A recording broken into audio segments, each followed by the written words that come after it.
Alright, so we're up top here where the one entrance way where we might be putting the driveway in. Like I said before, we have two different spots, and I'm going to go over why one's a little bit better than the other. It kind of all depends, but let me show you what we're looking at here. Alright, so step back here. This is the dead-end road I was telling you about. And there were some houses out that way, and here is the other road I was telling you about. So this corner lot, the property that we own, all down that way. So if you remember, I was telling you the house site's over here, old logging roads coming all the way out to here and zigzag through. So he's going to put it up here. This was option B, but now it's looking like option A now. But put it in here somewhere because we wouldn't need a culvert pipe. This is a dead-end road, so the only traffic on here is from the few houses that live down this road instead of the traffic here. And there's a lot of people that do travel this road, lives up this way, but we won't have to put a culvert in anywhere up here for the road. Looking at some of the rules and regulations, you know, it's quite a bit compared to coming off, putting the driveway down that way, and I'll show you here in a little bit. Now with that being said, you see these gas lines right over here. See that right there? That follows the property line all the way down along that road. So that means if we put the driveway down there like I wanted to, and originally why I wanted to, because it's a lot flatter, I guess. I wouldn't say flatter that way, but it's cutting off the hillside and going right across.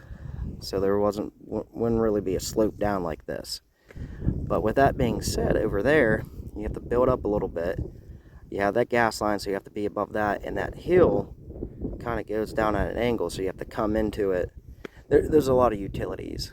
Technically, it's a gas line for gas and oil, and the phone line and so forth. So, but if we come up here, we can come in this way and just kind of not be close to the gas line, but, you know, follow it out and come in, join the original driveway, the plan that I had, instead of coming out this way, join it coming in this way or over.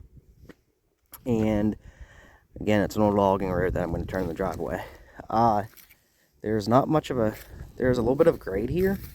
It's not crazy because he can pull off of this side of the dirt, pull it down here, come in at a decent grade to join the other, where we was originally going to put the driveway, join it there.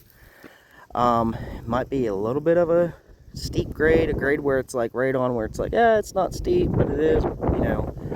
It is what we can do here, you know.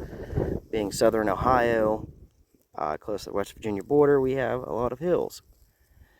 And if you want to buy property that's majority flat, it's kind of unique. If you buy it, it's very expensive. Last time I checked, I saw one where they were selling 3.5 acres, and this is standard. 3.5 acres, I would say 3 acres are flat, 5 was hill. And when I say flat, it's rolling hills. When I say hill, it's a steep hill. I think they wanted almost $39,500 for it. So those 3.5 acres, man, that's a lot of money per acre. On the other hand, you know, land over here is for sale, and this is steep drop off and hilly. They're still asking a lot. There is actually 36 acres that way on the other side of my property in the corner. No easy way to get to it whatsoever. They're asking $130,000 for it, for 36 acres. It's freaking crazy. Crazy. But I'll go into details why land is really expensive down here in another video. So back to this. He can come in here and it gets flat down here, kind of a grade down to being flat, then you can follow it all the way out in the previous video I was showing you. So let me go through here. I'll go through this little barbed wire fence and I'll walk down and show you the view coming looking up, and then where we wanted to come in with the other driveway. And you know, it's still up in the air. The excavation company I hired, Steve, he's going to be coming in here. He said he's going to clear this up a little bit, knock down some of this brush, just to get a better view. I like doing stuff like this kind of in the fall or mid-spring before everything starts getting leaves, so you can see what you're doing. So he's not going to knock down any trees until we establish what we want to do. He just wants to clean up the brush a little bit.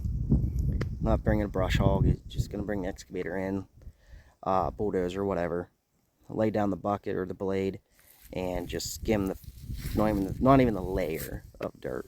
It's just going to be pushing all this brush over, so I have a better idea, which is a good thing that he's doing that, because regardless, I need to get Daryl, this other guy, did some excavation work for me. He does more of the stone and stuff, brush hog, a little smaller outfit. I need him to come in and brush hog anyway this spring, clean up some of those woods, because it's bad. There's a lot of autumn olive, and that stuff is shitty, just shitty. So, alright, I'll get back on here and I'll show you what I'm talking about down here. Now we're walking down in, roughly where the driveway is going to be coming. That hawk or whatever is just calling. So the pipeline follows right there, right, and it's going actually, here, let me turn this around. The pipeline starting right there, utility line also. I don't know if you can see that yellow ribbon down there, or yeah, that yellow flag. So he's going to come, put the driveway in right here, pull what he needs off of it, the dirt on both sides, so the grade isn't as steep. Clear this all up, and then, now this would be, like I said, this would be for that top road driveway. The other option is going to be down here. But come in here and see what we can do to put the driveway coming in this way. And he's going to meet, so instead of coming in right over there, from that roadway, coming in across, come from up here, miss all the gas lines, miss everything else that's in there, and just come down and join in the original idea. The only thing why it's still up in the air, so I marked that when I called 811 last year to see where these lines are at. It's a riser on the pipeline down that way, some ribbon. What gets me is these risers. I understand there isn't a valve here, or I mean well, I guess it would be a valve to turn it on and off. I don't know if they did that for safety so people don't fuck with it or what, but this is one of the main things that we're trying to avoid. It's supposed to be 5 feet, but you don't know if it is or not. So I'm walking down to originally where we were going to come in at. And the pipeline comes this way, shoots down over the hill. There is Steve's original ribbon where he came in, and we marked it there a few months ago. Coming in from right there and heading that way. We're going to come in off of this road right here. But where the pipeline is and the road and putting the culverts in, and we do have to put a culvert down here because you see the runoff. It is going to have something. The problem is where the pipeline is, if you can see that little yellow flag, to the entranceway, how far of a drop that is. How far of a drop is that? It's supposed to be 5 foot, but I doubt it. That pipeline in the ground.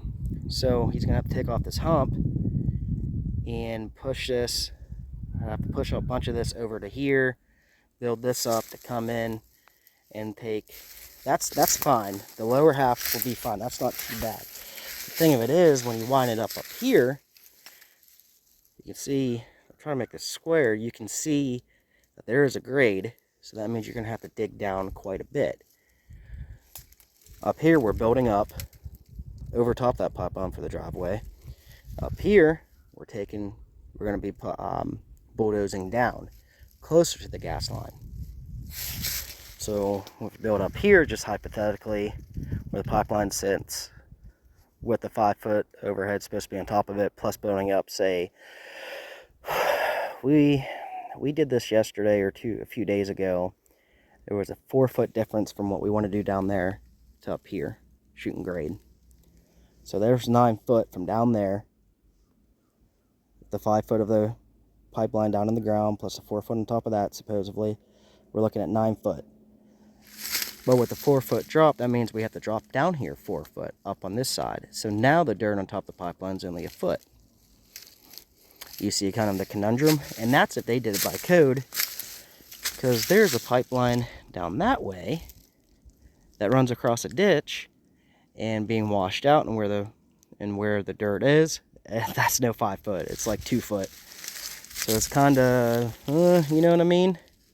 But we would come in this way and just head straight out for the driveway. So you can kind of see the little bit of a conundrum. Come up over here, bypass everything, and just head straight out, or come through here. And like I said, up here we have a little bit of a grade coming down versus just coming off this road, coming in. I did one off this road, but then, you know, we do get traffic behind me, so I don't know. I'm really pushing for Steve. We'll take a look at it, get his advice, and see what's going on, but I think we're going to end up top. So basically, that's the game plan. Either which way he comes in, which I preferably would have him come up here, but once we open this up, we're going to see a lot. We're going to be able to get a better idea easily. So regardless which way we come in, we have dirt to pull from up this hillside to build it up wherever we need it. And if we don't end up putting the house down there where, like I said before, it doesn't matter, because we can put it up top, or regardless, we need a road down that way to get to the barn, because it's going to be either or, up here or down there, and then vice versa with the barn. So, yeah. But I will keep you guys posted when we get some more stuff done. It takes a while, but hopefully you guys like it, and keep joining us again. Keep joining me and Maddie on Time Well Spent. All right, you guys take care. Bye.